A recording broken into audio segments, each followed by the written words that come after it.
those bad habits, Lord God, those addiction na meron kami na hindi namin alam, O God, na minsan nakakasayad kami ng tao, nagiging cause, Lord, para hindi na makita yung kalooban. Right now, we lift up those behavior stronghold to be broken in the name of Jesus.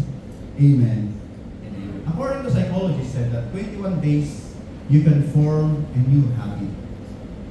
Yes, if you try to read the book of James, I think James Allen, the Atomic Habit. That the illustration of that book is kung daw yung aeroplano mag-flight siya, halimbawa, diretso mula Korea hanggang Philippines, diretso na po yun. Ngayon, ibabago mo ng angle lang ng mga around 80 millimeters. Pag take off daw po yun, hindi na siya sa Pilipinas mag-landing, iba na. It means the small habits daily that you can do, it will create a great impact later on in your life. Halimbawa, about prayer. Sino talaga doon nag-pray araw-araw? Taas ang kamay. Praise the Lord. Habang yung mga iba. You know what? Later on in your life, prayer, it becomes a catalyst of your blessing. Ilan na sa Biblia, ang nanalangin, pinagpala ng Panginoon. Ilan na sa Biblia, ang nanalangin, nagkaroon ng himala sa buhay nila. Prayer is free. Sinisingil ba kayo ng Diyos pag nag-pray? Ha? Oo, pray ka ngayon, 3 oras, 5 oras, 5 minuto. Wala. Bakit hindi natin samantalahin? Amen ba? Kasi bakit? Baka may stronghold pa sa isip natin kaya hindi pa rin tayo nakapag-pray ng maayos. So, psychology said that 21 to 30 days, you can form a new habits. So, kung gusto nyo talagang sabihin natin physically fit kayo, then have routine exercise daily. 5 minutes, 10 minutes daily, magkaroon kayo ng physical exercise or even in the way you eat. Magkaroon lang po kayo. Then later on, that habits will form at hindi ka na mahihirapan. Then sabi ni John Dayren, first, sabi niya ganyan, we form habits. Then, they form us. Later on, they form us. Kaya kung bad habits ang na-form sa'yo, that bad habits will form you later on. Kaya kung tamad kang mag-toothbrush, later on, mararamdaman mo na katabi mo yan. Tama? Kung hindi ka marunong sa hygiene mo, hindi ka naliligo at bihira kang maligo, later on, mag-form ka ng habit mo na yan. I imagine that those habits will form us. And sometimes, it will identify us. Sino yung mga may kilala nyo na hindi naman yung pangalan na yung sinasabi niyo kung hindi kung ano yung ginagawa niya. Si ganito. Si mahilig, si ganyan. Diba? So, be careful to the habits that we have. Because maybe that habits will form us and in a long term, it create negative impact in our life. Kaya minsan until now siguro, hirap kang galangin, hirap kang makipagkaibigan, kasi nga may bad habits ka sa sarili mo na hindi mo lang aware. Pero pangit ang dating sa ibang tao. Be aware of that. So I want to share to you this message when habits become a chain. Ito delikado. Paano yung habit mo ay naging isang tanikalanan ng buhay mo. Because of your habits, it's become now a chain in your life na hindi ka na pwedeng kumilos.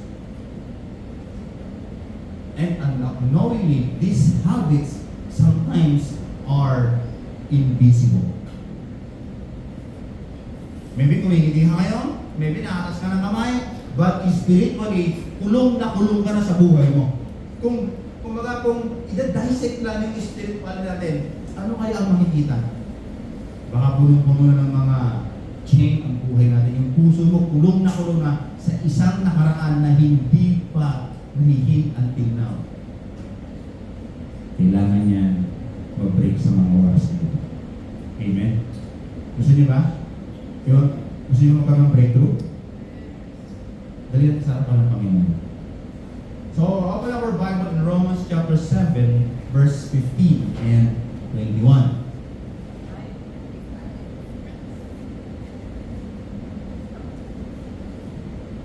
Kaya sabi nito, ito ay sapagkat ang ginagawa ko ay hindi ko nauunawaan, sapagkat ang hindi ko nais gawin ay siya kong ginagawa. Ang kinabubuotan ko, ang siya kong ginagawa. Ngunit, kung ang hindi ko nais ang siya kong ginagawa, sumasang-ayon ako na ang kautusan ay mabuti. Sa gayon, hindi na ako ang gumagawa noon, kundi ang kasalanan na nananahan sa akin. Ito ay sapagkat alam kong walang nananahang mabuti sa aking makalamang kalikasan, sapagkat ang nais ng mabuti ay nasa akin, ngunit hindi ko masupungan kung paano ito gagawin.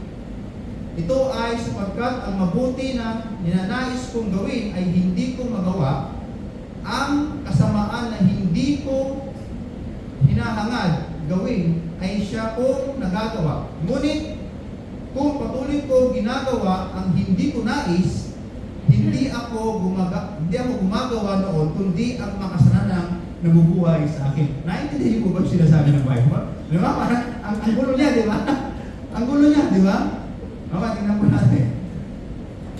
Yung po sabi ng Apostle Paul, in verse 2 said, nasumpungan ko nga ang isang kautusan sa akin, na kapag nais kong patuloy na gumawa ng mabuti, ang kasamaan ay nasa akin. Ito ay sapagkat sa aking kalooban, ako ay lubos na nalulugod sa kautusan ng Diyos, ngunit nakita ko ng isang kautusan na sa mga bahagi ng katawan ko na nakikipaglaban sa kautusan ng aking isip. Ginawa nito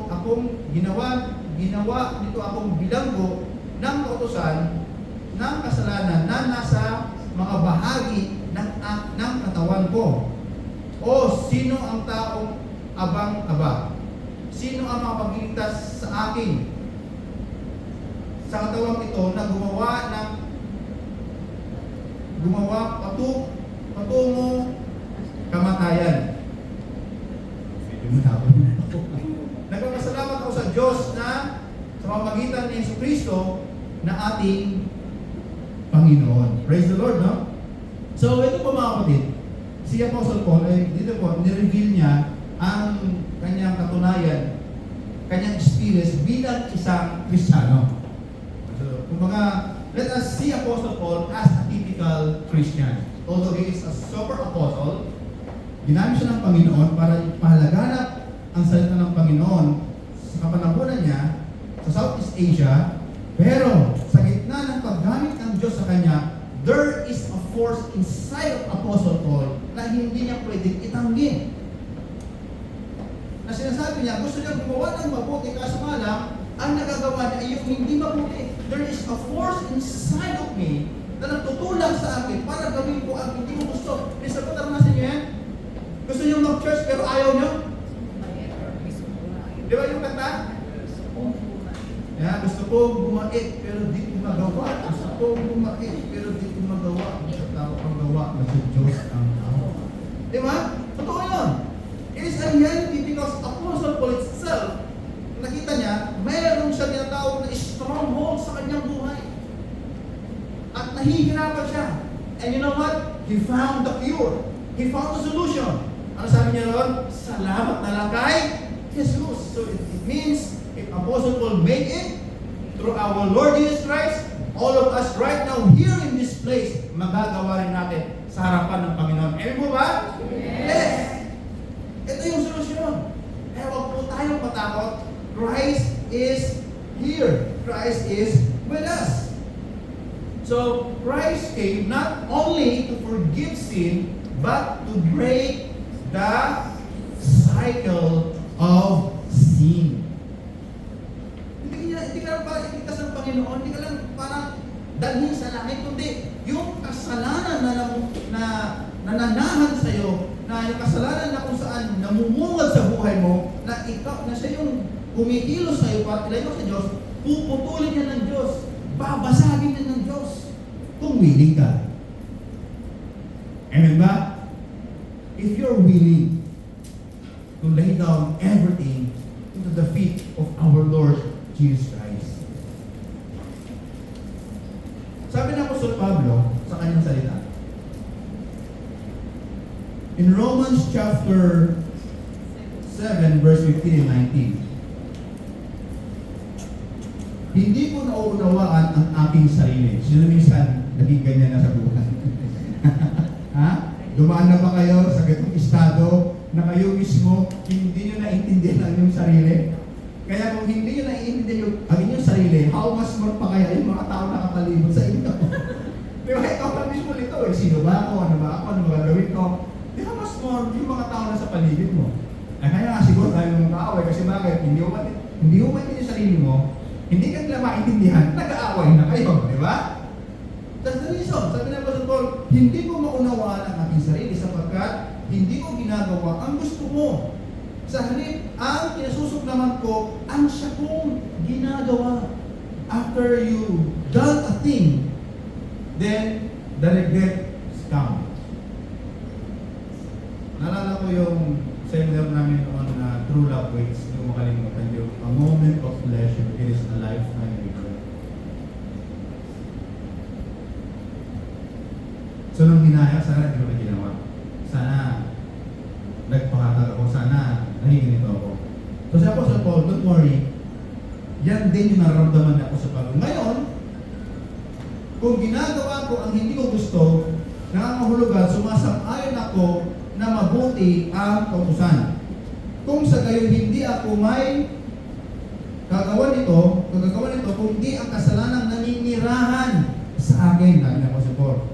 Alam kong walang mabuting bagay na naninirahan sa aking katawang makalaman. May kakayahan akong nais ang mabuti, ngunit hindi ko lamang ito magawa sapagkat hindi ko ginagawa ang mabuting gusto ko, ang masamang hindi ko gusto ang siya kong nagagawa. Kung ating himay-himay ito, parang may dalawang force inside of apostle kung na nag-aaway, na naglalaban na masama at mabuti. And for how many years ng buhay niya, hindi niya ito kayang labanan. At salamat sa Panginoon, ito ay nagawa niya sa kapangyarihan ng Panginoon. So ano po yung naisip parte ng Apostol Paul sa mga oras ito? May tinatawag tayong internal conflict. Ano yung internal conflict na yan? Na ikaw mismo, naguguluhan ka sa naiisip mo at sa nararamdaman mo.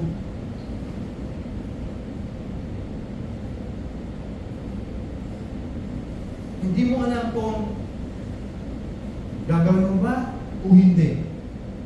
Sino rito nagsabi, Lord, simula ngayon, I will read my Bible. Kumusta yung pagbasa ng Bible? Di ba? Simple lang yan, ha? Napakasimple lang yan. Just simple, kumbaga, small obedience, reading God's Word. Sino nagbabasa ng salita ng Panginoon talaga dito? Nasa ka man. Why yung mga iba din hindi na ako babasa? Simple obedience. Diyan pala malalaman na there is a war inside of you. Kung alam natin ang Biblia ay ang pagbibigay ng karunungan sa buhay, bakit hindi natin pag-aralan ito? Bakit hindi natin araw-araw na basahin ito? Kasi nga, ito ay ang pagbibigay ng magandang karunungan para sa ating buhay. Why? Diyan pala malaman na there is a struggle in you, a conflict inside of us. Kaya akala ng mga iba pang basa ng Biblia ay gano'n lang kadali. No! Kailangan mo ng spiritual battle pa lang dito. Dito pa lang, mapapatunayan na ang tatak mo bilang isang Kristyano kung gaano man nagugutom sa kanyang salita.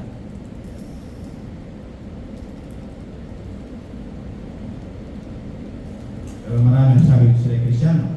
Pero tanungin mo, did you really read the word of your father, of your loving father? Wala. Why? Yan pala, nakita mo, there's struggle inside of them. We want to do right, but can't. Gusto mo naman talaga magbasa ng Bible eh. Ewan po ba? Gusto mo talaga mag-pray araw-araw eh. Tama po ba? Pero bakit hindi mo nagagawa? Isa yan magpapakita na meron kang stronghold. Kasi bakit wala kang magawa eh. Pag gumana yung stronghold na yan, kahit nasa isip mo yan, alila ka niya. It's time for us to break that kind of stronghold. Anong sabi ni Apostol Pablo? I do not do what I want, but I do the very thing I hate. Diba, gusto kong magpakalalim sa pananampalataya, Lord, gusto kong sumamba sa'yo. Pero ang mga nagagawa ko ay kasalungat ng mga bagay na yan. Tulungan mo ako sa ganyan kong sitwasyon. Yan yung kahilingan ni Apostle Paul. This shows the struggle between the desire and discipline. Papasok tayo ngayon sa tinatawag na disiplina. Kaya siya natin ulit eh, yung 2 Timothy chapter 1 verse 7. Nang espiritu tinanggap ninyo ay hindi espiritu ng katamaran. Diba? Sabi natin ulit, hindi espiritu ng pag-ibig. Ano pa? Kasiyahan. Tama ba? At pagkakaroon ng disiplina sa sarili. So once you become a children of God, dapat meron kang tinatawag na disiplina. Sabi mo siya katabi, disiplina. Discipline is the best policy. Lahat tayo nag-undergo ng disiplina. Pero tandaan niyo, yung mga tao successful sa buhay, yung mga tao magagaling, mauusay, those people who are really now in the sabi natin, the bed of wealth right now, tingnan mo sila kung ano yung disiplina nila. They read books. They read books once a week. Nakatapos nila yun. Yung disiplina nila. And even yung kanilang health. Yung mga kinakain talaga nila, mga organic. You know? Kasi bakit? Nalalaman nila ang kahalagahan ng physical na kalakasan. Sabi ni John Maxwell, if you lose your strength today, you will lose everything all in the future. Totoo, meron po isang pinsan na dati po yung kanyang asawa na laki ng katawan. Ang lakas ng uminom ng gin. Oo yun. Ako, ang gripor ko lang, uminom na ako ng gin. Salamat sa pag-ibig, inalis talaga ako sa kanyang klase na umumukay ng Lord. Alam niyo po ngayon, halos every month nagpapadoktor siya. Nasa na yung lakas at tikas ng katawan niya noon. Wala yung abuso niya. Pag bumigay ng katawan, bibigay din ng pundasyon ng iyong pera. It will cost you a lot. Kaya kailangan disiplina. Amen ba? Disiplina. Kaya dapat simula ngayon, so, gawin natin discipline. Lord, I will read my Bible daily. Discipline. 30 days, 21 days, araw-araw magbasa ng Biblia, kahit mga 2 minuto lang muna, kung yun ang kaya mo. 2 minuto, 5 minuto, sige lang. In 21 days, it become now a habit for you. Kung sinabi mong habit, hindi mo na kailangan ito sa sarili mo para gawin. Tama? Yan dapat yung ma-form. So, yung pinakita na po sa Paul kanina, this shows that how discipline and desire are very important. Sino ang kaya sa artista ito? Ha? Sa mga mahilig sa mga Korean drama. Lee Sun-yoon. Wala? Ibig sabihin, ba kayo mahilig sa Korean drama? Ayan. Yan po yung mga movie niya. Ha? Ate, 8 yung movie po niya, pero yun na lang yung alam ko rin na movie na ano niya eh. Na parang pinaka-sumikat. Hard Day, Paju, and ito yung Parasite talaga, umingay ito eh. Sabi nga ni Ani, nakakadiri ito. Siguro napalood niya na. Ito Ito yata yung nasa ilalim sila ng ano, nasa basement nila sila. Yan yata yung movie na ito. Di ba? So, you know what this guy is very hit in Korea? Sikat ito. Multi-millionaire po ito dahil sa mga movie at endorsement na meron siya. Pero, may isa pong balita. On December 27, 2028, Lee Sun-yoon died from suicide at the age of 48. At the time of his death, Lee had been investigated for alleged drug consumption. Na-overdose po siya. Sayang yung kasikatan. Sayang yung pera. Nasaan na ngayon? Pinaghirapan niya yan eh. Siya naman namamahala ng kanyang kayamanan. In just one day ng buhay niya, mawala lang siya. Why? Because of the stronghold. Ganyan po ang stronghold. Pag hindi pinatay talaga, ganyan ang nangyari sa atin. So warning for us. Mga kapatid, seryoso yan. Seryoso ang stronghold. Ano? Halilo?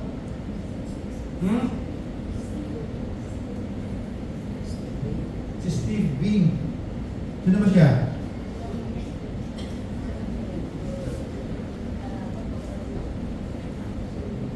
Si Steve Bing ay siya ay ang kanyang profession ay businessman, film producer po siya, real estate heir, meron siyang net worth na 600 million US dollar, and kinonvert ko pa yan sa peso, ilan po yan?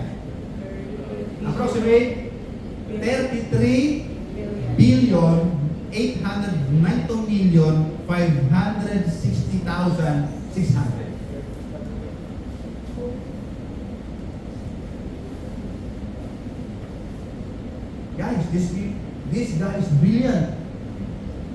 Alino?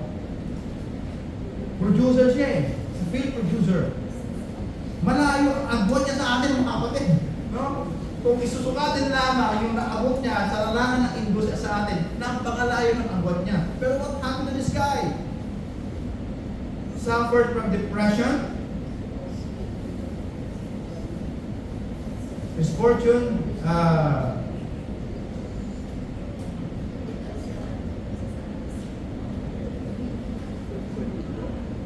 dwindled. Dwindled over years. And isolation, ayun yung isolation sa COVID, ng pandemic. Saan ang ginawa niya? Mula doon sa kanyang 27th floor na apartment, tumalan po siya. Guys, seryoso ito. Itong tao mo, siguro ng mga edad 19 doon, ang laki ng pangarap niya sa buhay. And I think nakamta niya na yung kanyang pangarap sa baba. In one day, siya mismo nagtula sa kanya para siya ay mahanap. So what's happening? So hindi pala sa dami ng kayamanan o antas ng narating mo sa buhay ang basihan nito. Hindi. Yung stronghold na meron ka. Ang stronghold pala ay wala siyang sinisino. Mayaman ka, artista ka, marami kang pera, wala siyang pakialam. Pag umiral siya, wala kang magagawa.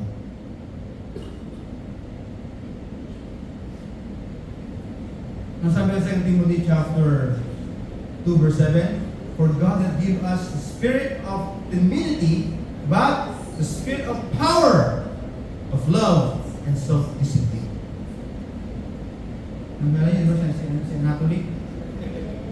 Ano nga? This guy, so strong. Lagi niya pinaprank yung mga babas sa gym, tapos nagbubuhat na mabibigat yung mga lalaki ng katawan. Pero siya, grabe. Because this guy is full of discipline. At the age of 19, I think, sisimula na talaga siya magbuhat ng mabibigat na bagay. Kasi nga, ang pangarap niya, maging isang magaling na, na lifter. For the past 20 years sa buhay niya, yan yung ginagawa niya. So, na-form niya yung discipline na yan. Isa ano sabi ng Bible, ano ba yung binigay sa atin ng Panginoon? Hindi naman ito espiritu ng katamaran. Ano binigay sa atin ng Panginoon? Espiritu ng kapangyarihan, pag-ibig at disiplina sa sarili.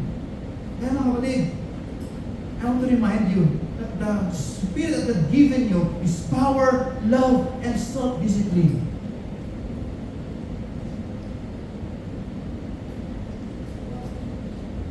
Gawin po natin ang kalooban ng Panginoon.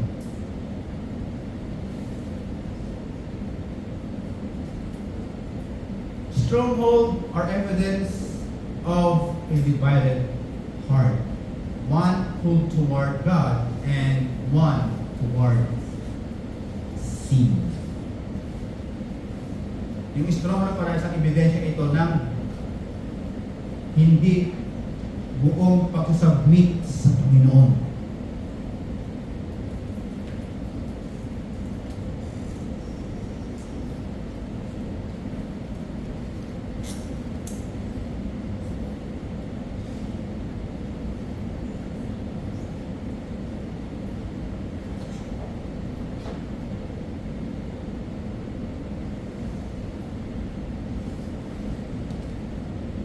We are experiencing this pull between right and wrong. Ngayon po sa buhay po natin, saan niyo po na-experience, saan banda ng buhay niyo na-experience ang bagay na to?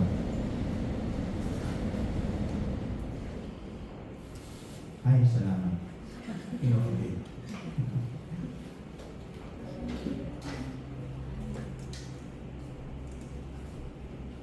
Do you experience in your life, sa buhay mo mismo, na parang may dalawang force na nag-aaway? Isang leon na itim at isang leon na puti. You know, the wisdom of an Indian monk, sabi niya ganyan sa isang tourist, sino ang mas malakas sa dalawang alaga mo? Yung itim o yung puti? Sabi niya ganyan. Alam mo, sagot ng Indian monk, the one that I feed. Ano ba yung pinifeed natin sa ating buhay? Yung mga ating makasalanan na pangatawan o yung bagong buhay na ibinigay din ni Kristo sa'yo? Kung pinifeed mo ang buhay na ibigay ni Kristo sa'yo ngayon, yan dapat ang mas malakas. Amen po ba? So, depende na ngayon kung ano pinifeed mo. If you want to feed the black lion, it will overpower you. If you will feed the white lion, symbol of the new life in you in the Lord Jesus Christ, it will bless you. So, anong era sa buhay mo ngayon ang nahihirapan ka? Sa iyong buhay pananampalataya sa Panginoon. Saan ka nahihirapan ngayon? Nahihirapan ba mag-pray? Nahihirapan ka ba pumunta ng church? Nahihirapan ka bang mag-focus pag may nag-preach? Na mas naalala mo yung cellphone mo kadududot? Pwede mo naman mamaya na lang itututin yan eh. Hindi nyo maalam na sagrado ang ginagawa natin? Tapos maraming mga Kristyano, maya cellphone. Tapos kumaasa tayo, pagpapalaan tayo ng Panginoon. Sige nga, kayo nga. In your logical thinking. Sige nga. Guys, gumising tayo. Mga anak ng Diyos, gumising ang mga anak ng Diyos. Ano binigay ng Panginoon? Espiritu. Espiritu na, pagmamahal, ang pangyarihan at disiplina. May kung nabuboring ka sa preaching, start now to have the art of listening. Bakit talaga kulang mo lang, hindi ka marunong makinig. Kaya maboring ka. Now pray to the Lord, Lord, I pray right now that my ears become not interested to the spiritual messages. Pero yung mga joke ni Vice Ganda, kung tumawa ka, grabe, laki ng bunganga mo. Pero yung sa Panginoon, hindi ka maka-amen eh. Kasi umasa tayo. Pagpapalala ng Panginoon. Baka meron tayo stronghold sa buhay. Need to be praying. Amen po ba? So, saan tayo nag-struggle? It's time now. natin yan sa harapan ng Panginoon. So mga kapatid, talaga namang aminado si Apostol Pablo na gusto nating even tayo. We are admitted na gusto nating gumawa ng mga tama, pero parang laging may humahadlang sa ating mga gawaing maka-Diyos. Para labanan ang mga bagay na yan, dapat nating makilala ang isa pang ugat ng struggle na ito. Dito tayo papasok sa mas malalim na katotohanan, which is, who is your actual enemy? Sino ba talaga kalaban mo? Taas ang kamay ko, sino dito naniniwala kalaban niya si Satanas? Satanas. Taas ang kamay, kalaban niyo ba si Satanas? Totoo? Ha? Kailan niyo siya huling nakita? Sabi, kalaban niyo, di ba? Kailan niyo huling nakita si Satanas? Wala, di ba? Invisible siya. May mga demonstrasyon niya, may mga sungay siya, may mga pangit ng itsura, pero technically speaking, si Satanas po ay napakagandang anghel. Totoo yan. Napakagandang anghel po yan. Kaya pag nakita mo siya, pwede mo sabihin, yan ang Christian. Hindi, fallen angel po yan. So, sino pa talaga ang kaawan natin? Sabi na Apostol Pablo, ngunit ang patuloy kong ginagawa ang hindi ko nais. Hindi ako ang gumagawa ng kundi ang kasalanan na nabubuhay sa akin.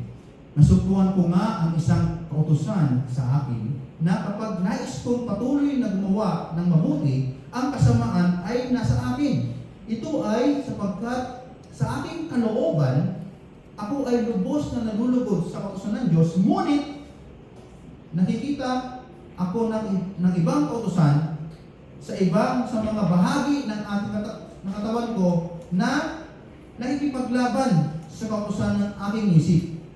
Ginagawa nito akong bilanggo ng kautusan ng kasalanan na nasa mga bahagi ng katawan. Imagine how Apostle Paul describe his sinful nature o natawag na makasalanang kalikasan sa lahat ng bahagi ng kanyang katawan. Nandoon. So, sino ngayon ang totoo mong kaaway? I think it's not the devil. Your greatest enemy is yourself. Hindi si Satanas ang kaaway natin. Hindi yung kapitbahay mo, kasama sa tubo. No. Your greatest enemy lies within us. And that is ourselves.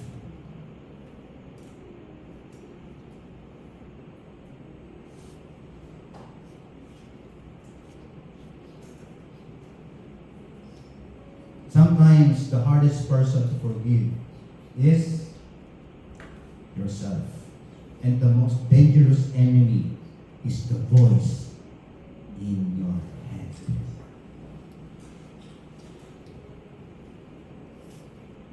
Grabe. Kumbaga, tayo rin pala yung nagsasanhi ng ating pagkalayo rin sa Diyos. Amen po ba? Tayo rin pala nagiging sanhi ng mga bagay na kung saan napapahamak tayo. Tama po ba? Kasi bakit? Kalaban mo sa sarili mo. Ilan na yung mga desisyon mo na mali. Pero pilit mo pa rin ginagawa.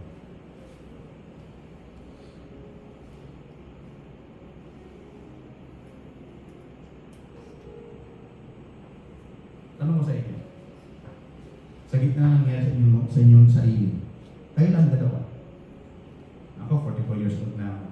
Sabihin, 44 years na kami nagsasama ng sarili ko.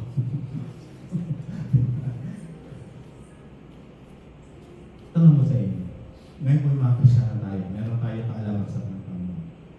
Napatawad nila ba ang sarili? Ha? Sa mga mali niyong nagawa sa buhay. Did you really forgive yourself? Ba kaya ang hirap mo magpatawad sa ibang tao kasi na ikaw mismo hindi mo napatawad ang sarili mo?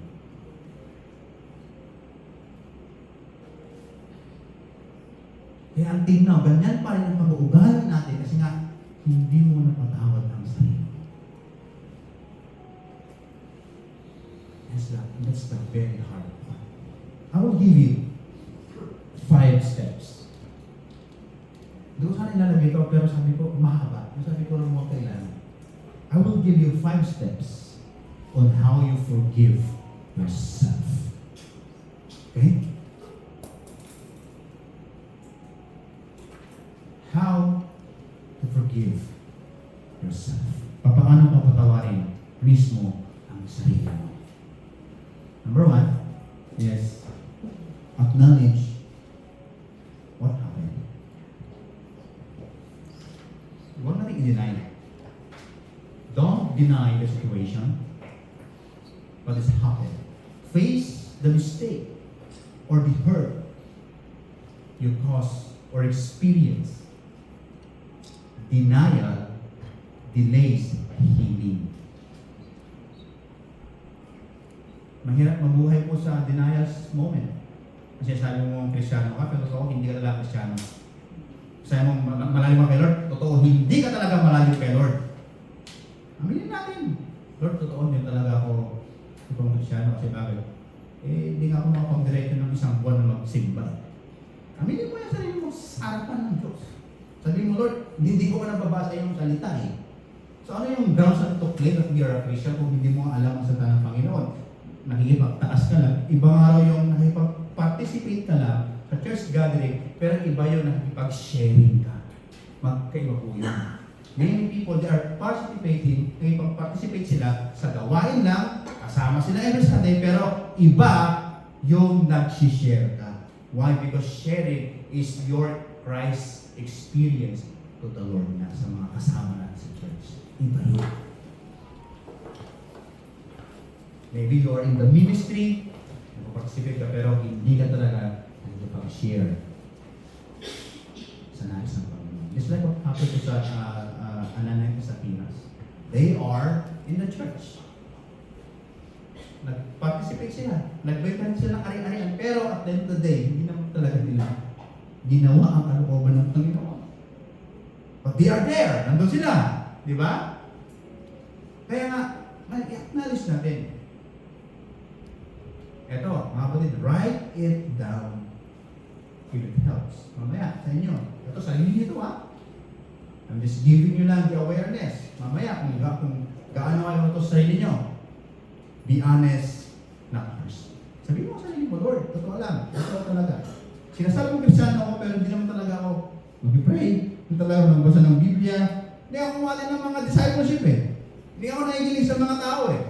Sabihin mo yan sa Panginoon. Be honest. Then acknowledge kung ano mga nangyari. Hindi lang yan. Even yung mga pangit na nakaraan mo. Yung mga nakaraan na talagang isinumpa mo yung sitwasyon na yun na hindi na mauulit sa'yo. Acknowledge the situation. And bring that into the feet of our Lord Jesus Christ. It's time for you, mga kapatid, to create an altar in your home.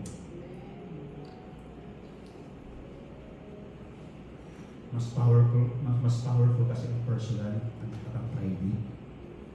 Kasi ito kasi public ito eh. Public worship pero mas powerful kasi pag ikaw mismo yung nagkukumyun sa Diyos.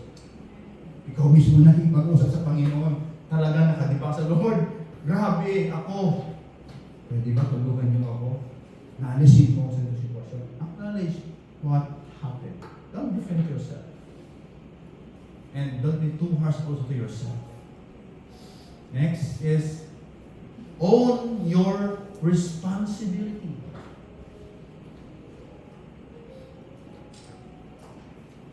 But not more than yours. Sabihin, yung higit na doon sa kakayahan mo na. Take responsibility for your action, but don't carry guilt for things beyond your control.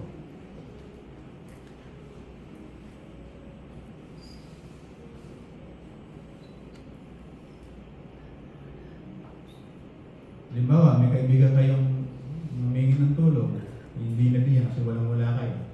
Tapos nangyari siyang masama, don't be guilty for that. Hindi mo naman kasalanan kung ano talagang nangyari sa kanya. kunin po kasi nasadla sa mga sitwasyon. Hindi mo kasalanan yun. Maybe siya mismo ang may kasalanan. So don't be too guilt to those situations. Kung ano yung nagawa mo, take responsibility for your action. Yes, ako po ang may sala. Mali po talaga yung ginawa ko. Nakapagsalita ko ng masama. Pwede ba? Bigyan niyo ako ng second chance. And I will try my best for the next time. Baguhin ko po yung kanyang ugali ko.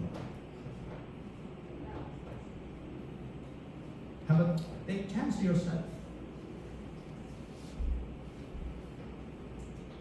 Ano ba? Recognize you are human.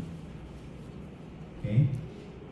Pero may boto na dito minsan ginagamit kasi ng mga kasi tao lang kasi mo nagagawa ko ulit-ulit. Ganon? Hindi naman yun. Recognize that we are human. We also have frailty and limitations. Pero hindi naman ito yung lisensya na gumawa ka ng mali. Ang tawag yun, intentional na yun. Amen ba? Pag ginawa mo siya, ulit-ulit, ang tawag yan, intentional yan. Pero kung minsan, sobra lang na prostrate ka, sobra na parang na-pressure ka sa buhay mo, di ba? Nakapagsalita ka ng mali, nakagawa ka ng isang bagay, yun, pwede rin tanggapin niyo. Pero yung araw-araw na ganun ka, huwag mo sa akin. Stronghold na tawag ko. Mistakes are part of human's story. No one grows without failure. Okay? God in His grace does not demand ang Diyos na rin mapagpatawad. Makabagin ang ating paro, pero dapat samantalahin yung kakabagan ng Diyos. He desires humility and repentance.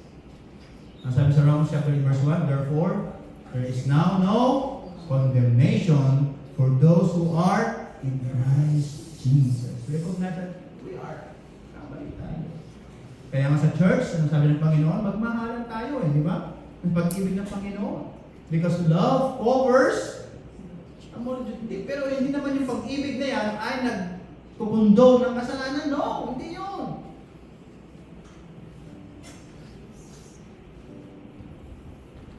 Next is, speak grace over yourself. Kung sabihin na, ang tanga ko talaga, huwag na yun, huwag na sarili mo. Have a grace to yourself. Okay, better like next time, bro. Hindi mas magaling ako. Ganun bang mga motivation? Diba? Okay ba, Rap? Ano ba? Actually, si Rap, ngayon nakaraan, tinulungan natin siya. Kasi yung kanyang sitwasyon talaga, grabe. Sinumbong po siya ng kapitbahay, wala po siyang ginagawa. Kahit po yung ganun yung sitwasyon, no? Wala yung ginagawa masama, isusumpo kayo ng kapitbahay at darating yung polis. Ano mararamdaman ninyo? Diba? Yun yung nangyari kay Rap. Pero, the grace of God, on that day rin, naayos, di ba, Rap, di ba? Tapos si Emmanuel, kasama natin, no? Diba pa ng Panginoon, pinsan, di ba? Pinsan mo na kamahal, bakit si Rap niya? Dito ngayon, kinausap ko siya kasi. Bago na po sa Korea, si Emmanuel, di ba? Praise the Lord. Sabi ko, punta sa church, tingnan mo lang kung ano yung gawain. And it's time for you. Aking encouragement sa kanya is, ang bansang Korea, isang lugar na kung saan ang sarap magbago. Tama? Ito yung lugar na dapat magbagong buhay tayo. Kung ano yung mga nasa Pilipinas na ginagawa natin, ano sa Korea, magbago tayo. Yung pagkakataon natin, change ourselves to a more, sabi natin, efficient self. No? Mas mahusay, mas magaling, at may mas malawak na pananaw na sarili. Yan, gawin natin. Yan yung advice ko kay Emmanuel. Sa yung kanyang pamilya. Sabi ko, I think, yan din ang gusto ng church, ng KCB Philippine Church, na mahalin din ang pamilya. Palakasin ang pamilya, pati yung mga sa pamilya. Sabi ko, tama. And on that day, lipot kami agad. Nakabi ng bahay si Ralph. Lipot ka, sabi ko, Ralph, lipot tayo. Kaya nagbitbit kami ng mga ng mga ref. Napakainit, alas 12 pa yan, tama ba, Ralph? Alas 12, alas 11, grabe talaga oh. Eh mga Pilipino tayo, wala tayo inuurungan pag ganyan, di ba? Sanay tayo sa ganyan. Bit-bit kami, naka-helmet pa ako ng ano eh, ng bike, naka-fulgir pa ako ng bike eh. Bakit ito eh? Pilipino tayo eh. Grabe. Salamat sa Panginoon. Ang bike ngayon, ang bike ngayon ng bahay ng nilipanan nila. Meron siyang discount. Sabi, di ba? Saan tayo si Lord, oh? Yun eh. Minsan, clue ni Lord yun, kaya para umalis ka na. Minsan, minamasama natin yung mga pangyayari sa buhay natin eh. Yung alam na ginagawang masama, ang buti-buti yung tao. Hindi, pinapaalis na ka na Lord. Kasi kami mas maganda. Lalo sa'yo. Pero minsan, nag-iihong pa tayo. Diba? Diba? Rejection is God's direction. Kaya speak grace over to yourself. Self-forgiveness is not a feeling. It is a feeling mo yan.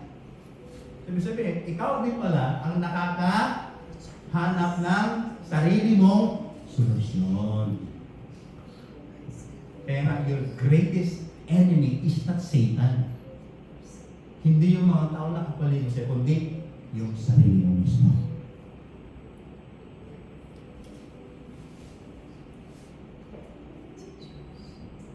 And the last is, ito yung maganda.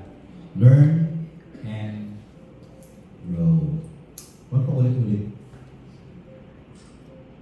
Huwag pa ulit-ulit. Dapat ang buhay ay parang ladder yan. Pataas ng pataas. Yes, failure dito. Okay, good. Step up. Grow. Lord, ba't ba nagkamali? Ba't ba nangyari ito? Always feel that. Tanungin mo raw, what can I learn from this situation? You know, kaya masarap pa sa akin minsan yung mga tao, mga successful tao. Dapat tanungin ninyo, pag meron kang mga nakausap ng mga taong successful sa buhay, tanungin ninyo, kung paano sila simula. Hindi agad yung, paano ako kumita ng 1 milyon? Hindi gano'n. gusto mo shortcut eh. Tanong natin, paano ba kayo nagsimula? Sabi nga, before you celebrate the fruit, you need to dissect first the root. Nasa ugat. Kung ano kasi yung bunga, nasa tatat ng ugat yan. So, wala tayo. Minsan yung mga failures, yung mga negative situation, pinapakapit ka lang ni Lord ng mas malalim. Ngayon po ba? Remember yung sabi ko, yung puno ay lumalago sa two opposite direction? Di ba ang isang puno ay lumalago sa magkaibang sa two opposite direction? Palalim at mataas. So ganyan tayo minsan. In our darkest moment, that's the place in which God will mold us. Para pag nag-shine tayo, firm yung ilalim namin. Kaya huwag niyo pong babaliwain yung mga madidilim na pangyayari sa inyong buhay. Nilagay kayo ng Panginoon para maging mas malalim kayo sa iyong sarili, sa Panginoon, at even sa buhay. Amen po ba? Learn to grow! That's how you should forgive yourself. Para sa mga sumusunod siguro, every Sunday na ngayon, next Sunday, marami na nakangiti. Kasi bakit? Ang patawad nila ang kanilang sarili. Amen ba? Amen. May nakangiti kasi bakit? Struggle is. Patawarin niyo sa sarili niyo para hindi niyo inaaway yung mga sarili. Ang sabi lang sa Romans chapter 7 verse 23, sabi ni Apostol Pablo, ngunit, sabi niya yan, nakakita ako ng ibang kautusan sa mga bahagi ng katawan ko na nakikipaglaban sa kautusan ng aking isip. Ginagawa ito ako bilanggo ng kautusan ng kasalanan na nasa mga bahagi ng aking katawan. So Paul identifies sin as a law working in his body. Ano ba sabihin ng law? Sa Tagalog yan ay batas. Ano ba yung law na alam natin? Hindi lang doon sa ating Philippine Constitution law. Napakarami po kasi doon eh. Yung mga basic law na alam natin. The law of gravity. Tama? Ano ba sabihin ng law of gravity? Lahat ng tataas, baba din. Pag tumalong ka sa 27th floor na building, sigurado babagsak ka. Kasi nga, dahil may gravity. No one can defy the law of gravity. Ang tanong ng isang bata sa kanyang physics professor, Professor, bakit hindi daw tumatapon yung dagat sa kalawakan? Eh di ba? Almost 3/4 lang naman yung tubig. Halos mas maraming tubig kaysa lupa sa mundo natin. Bakit daw? Sabi ng professor, because of the law of gravity. Bakit daw yung buwan ay hindi lumalayo sa orbit niya sa Earth? Again, because of the law of gravity. Bakit yung Earth di lumalayo yung kanyang orbit sa Sun? Because of the law of gravity. Lumayo yung Earth sa Sun ng kahit kaunting milya lang, ay ano yung mangyayari sa Earth? Mag-yellow po tayo. Makapalapit lang ng konti, masusunod naman tayo. Kaya nga, sabi nga, nasa Goldilocks position yung Earth daw in the Sun.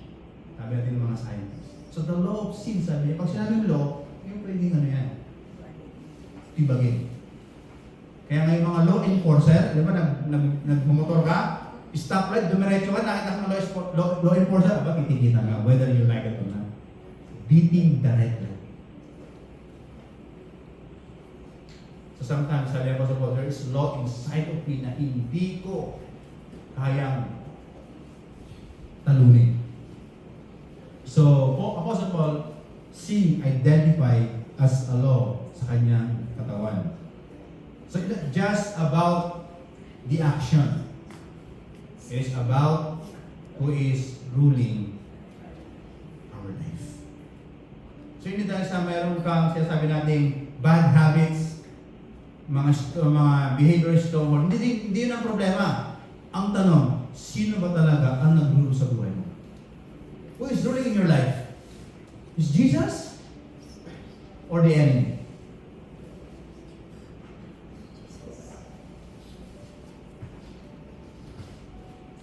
Ibig sabihin, strongholds are not just bad choice, but they are patterns ruled by sin. Kaya nga sabi ng Apostle Paul, itong katawang meron ako, anong aba ko sa harapan ng Diyos? Who can save me in this kind of body, sabi ng Apostle Pablo, but thank to the Lord. Sa kanyang biyaya o mahal, niligtas ako sa magitan ni Jesus. The stronghold are not just bad choices, they are patterns ruled by sin. Aware ba tayo sa ating sarili? Kung nakagawa tayo ng tama o mali? To be aware? Or minsan kahit na mali na, dire-diretso pa rin. Yan yung pattern na pinangungunahan ng gawang kasalanan. Sino mong may computer sa bahay, may cellphone? Matay niyo ba na virus yung cellphone niya? Nagamit ba ng maayos? Hindi. So sabi nga, like a virus in a computer, hiding in the system, sin disguise itself until it controls everything. Sin is like a virus. Una, hindi mo nakikita, pero bandang huli, kinokontrol ka na pala. Nadisip ka na pala. Kaya minsan, okay lang sa'yo na ito yung gawin mo yung bisyo, yung gawin mo sa buhay mo, okay lang ito gawin mo, kasi nga, yun na controlled by the sin. At kailanman, hindi mo kaya kumawala sa ganyang bagay kung walang kapangyarihan ng ating Panginoon Jesus. It's time for us to come to the Lord Jesus Christ.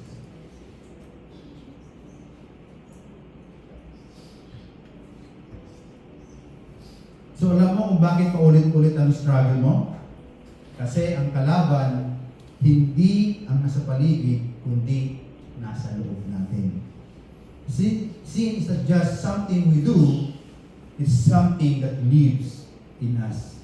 At kung ang kasalanan ay ganito kalakas, Ibig sabihin, hindi sapat ang disiplina o determinasyon.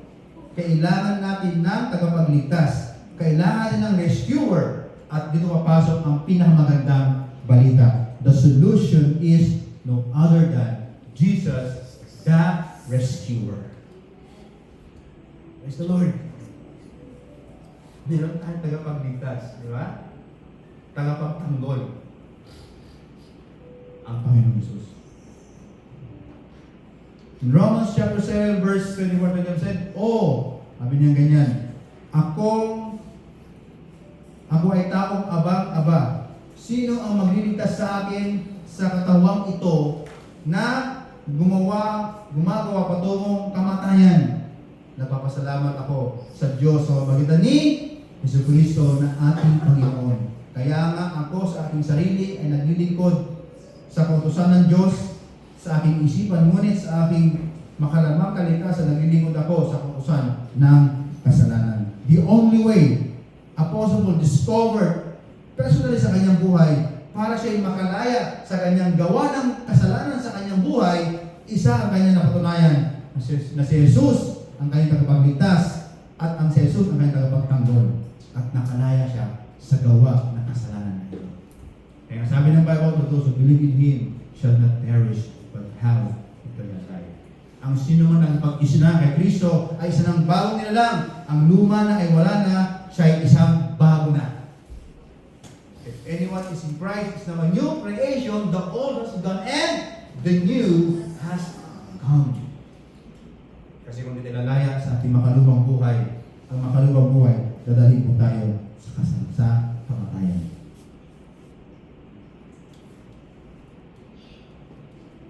So Paul cries out, "Who will rescue me from this body of death?" The answer is, not what, but who? Other than the Lord Jesus Christ. Pero hindi pala ng Panginoon. Pagkakaya ko ang buhay. Amen? Sa mga nangalig, sa mga sumasamba at sumusunod sa pangalang Jesus, pinalayan tayo sa lahat ng tanikalan ng away at kasalanan. Amen po ba? Kaya ngayon, pagpapala na ang darating sa ating buhay. Just stand up and firm in your faith that the Lord is with us. Sooner or later, ang biyaya ng Panginoon mag-overflow sa ating buhay. Maghintay lang po tayo mga kapatid. Huwag po tayo mag-ingat. Amen po ba? Because God is still working sa ating buhay. Transformation begins when we stop, depending on ourselves. So, ibig sabihin, kung gusto magbago, pero until now, sa sarili ka pa rin nakadepende, that will never happen. But, when you stop depending on yourself and depend on our Lord Jesus Christ, transformation begin. Have you ever tried time sa inyong buhay na gusto mo ng patulan pero sila ng Panginoon, mahalin kasi.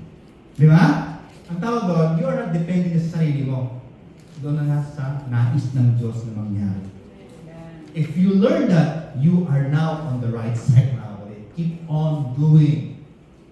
Kasi bakit? Palalayain ka ng Panginoon sa kanyang sitwasyon. Start to break the stronghold in you. Ano ba? Kaya niyo po ito? Si Eder of Salvo, the former Colombian hitman. Grabe ito. Matindi ito. Itong taong ito talaga is marami na talagang pinatay ito. But you know what? This guy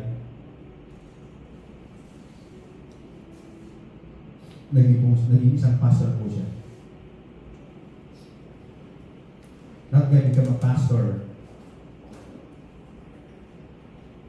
sa Colombia. So, Eder Osvaldo Ruiz, born on 1970s, engaging crime in age 11 and eventually become affiliated with a so-called Medellin cartel. Parang isang sindikato. Alam mo, dyan yung mga maraming sindikato. So, na-involve siya doon at doon siya nagsimula na naging hitman po siya. So rising quickly through to the ranks, he became one of the Colombia's most wanted by early 90s before being captured in 1993 on numerous charges. 14 counts including homicide, kidnapping, drug trafficking, and armed violation. Nasa kanya na lahat. Sentenced to 48 years in prison. He was transferred to Bella Vista Prison where his life was perpetually in danger. Several assassination attempts were made on him inside that jail.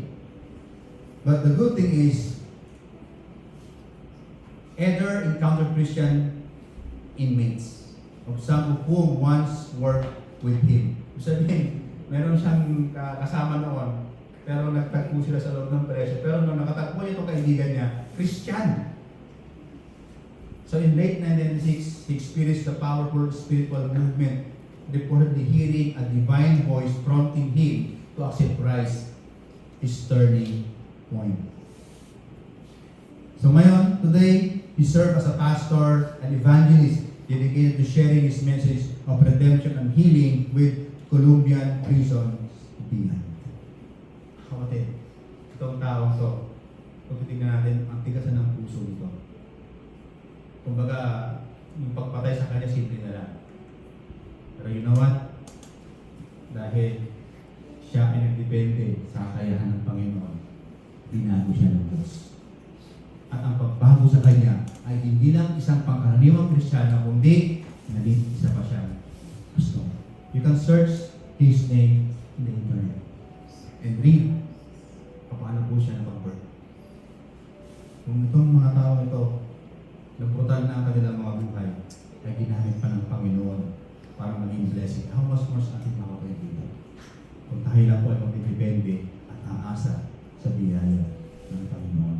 Only Christ can deliver us from the cycle of failure. You have surrendered that habit to Christ, or are you still trying to fix yourself? So ano yung mga habit mo ngayon na hindi maganda sa harapan ng Panginoon? You try to fix yourselves? Hindi pwede mangyari. Will never be cured. But once you surrender your life, your habits to Christ, that's the real transformation. Ang sabi ng Panginoon sa kanyang salita, the Lord is compassionate and gracious, slow to anger, abounding in love. Nasa Panginoon, kung naman yung mga strongholds natin sa buhay, especially in the area of habitual bad habits, surrender that to our Lord Jesus Christ. Kaya mamayang gabi, confess those struggles sa Panginoon. Sabihin mo, face to face the Lord. Come before Him. Lista mo yan, mag-pray ka sa sarili mo. Or, meron po tayo ngayon nilunsad ng care group ministry. If you are part of the care group ministry, ask prayer for that specific care group.